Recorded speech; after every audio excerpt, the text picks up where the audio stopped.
নমস্কাৰ। আজি মই এটা ৰেচিপি লৈ আহিছোঁ ঘিলা পিঠাৰ।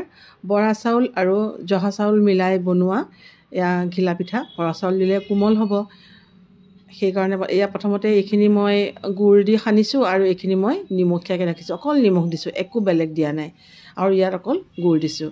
এতিয়া কেৰাহীটো গৰম হ'বলৈ দিলোঁ, দি তাতে মই তেল দিলোঁ। তেলখিনি অকণমান সৰহকৈ দিব, যিহেতু বৰা চাউল দিয়া আছে, আঠা লাগি লাগি ধৰিব পাৰে। সেইকাৰণে মই অকণমান হাতত তেল সানি লৈ এয়া পিঠাকেইটা মই বনাইছোঁ। প্ৰথমতে ঘূৰণীয়া কৰিছোঁ, তাৰপিছত চেপেটা কৰিছোঁ হাতত দি, এনেকৈ এটা এটাকৈ দি গৈছোঁ আৰু গেছটো মই কমাই লৈছোঁ। একেবাৰে সহজ বনাবলৈ, আৰু বেছি বস্তু নালাগে। সকলোৰে ঘৰত চাউল থাকেই, গুড় থাকেই। গতিকে কেতিয়াবা আমি বিস্কুট চানা এইবোৰ খাই থকাতকৈ এনেকৈ পিঠা বনাই খালে ভাল লাগে চাহৰ লগত। এইখিনি একদম ৰঙচুৱা হ'ব লাগিব, অকণমান বেছিকৈ ৰঙচুৱা হ'ব লাগে আচলতে, তেতিয়া বেছি খাবলৈ ভাল লাগে। গৰমে গৰমে একদম মচমচীয়া হৈ থাকে, তাৰপিছত অকণমান হেৰি হয়, ঢিলা হয়। আগৰ দিনত আমি যেতিয়া আলহী খাবলৈ যাওঁ, তেতিয়া কি দিয়ে? ঘিলা পিঠা দিয়েই।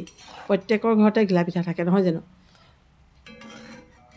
আহকচোন, আমি চানা বিস্কুট এইবিলাক খোৱাতকৈ এনেকৈ ঘিলা পিঠা বনাই খাওঁ। এইবাৰ এইখিনি মই তেলখিনি যাবলৈ এনেকৈ টুকি পেলাই এখন পেপাৰ ৰাখি, এখন মানে কাঁহীৰ ওপৰত মই ৰাখিছোঁ পিঠাখিনি। তাৰপিছত এইবাৰ মই বনাম নিমখীয়াকেইটা।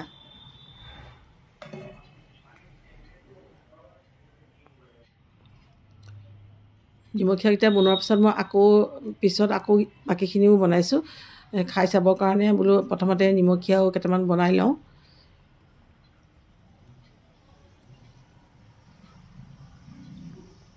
দেখিছেনে? এটা এটাকৈ একদম অকণমান আঁতৰে আঁতৰে দিব, আৰু যেন লাগি নাযায়, আৰু গেছটো কিন্তু বঢ়াই নিদিব।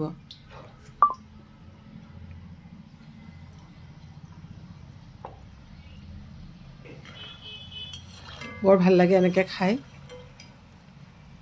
কাৰণ সকলো সময়তে বনাবলৈ সময় নহয় আজিকালি মানুহৰ, সকলোৱে ব্যস্ত থাকে।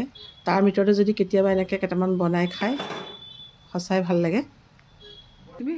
মই এইখিনিও প্ৰায় হৈ গৈছে, এয়াও তুলিলোঁ। কিন্তু এইকেইটা বেছিকৈ বনোৱা নাছিলোঁ, মই কমাই লৈছিলোঁ। গতিকে ল'ৰাহঁতে, দেউতাকে খাই শেষেই কৰিলে। মই সেইটো পিঠাখিনি, সেইকেইটা পিঠা ভিডিঅ' বনাব নোৱাৰিলোঁ, এইকেইটাহে ভিডিঅ' ক্লিপটো ৰাখিলোঁ। এয়া তাৰপিছত মই সঁচাই দেই, আজি পিঠাকেইটা বৰ ধুনীয়া হৈছে খাবলৈ। আপোনালোকে এনেকৈ বনাই চাবচোন, সঁচাই ধুনীয়া হৈছে খাবলৈ। যদি আপোনালোকৰ ভিডিঅ'টো ভাল লাগিছে, তেতিয়াহ'লে মোৰ পেজটো ফ'ল' কৰিব। এনেকুৱা সুন্দৰ সুন্দৰ অসমীয়া ৰেচিপি মই দি থাকিম।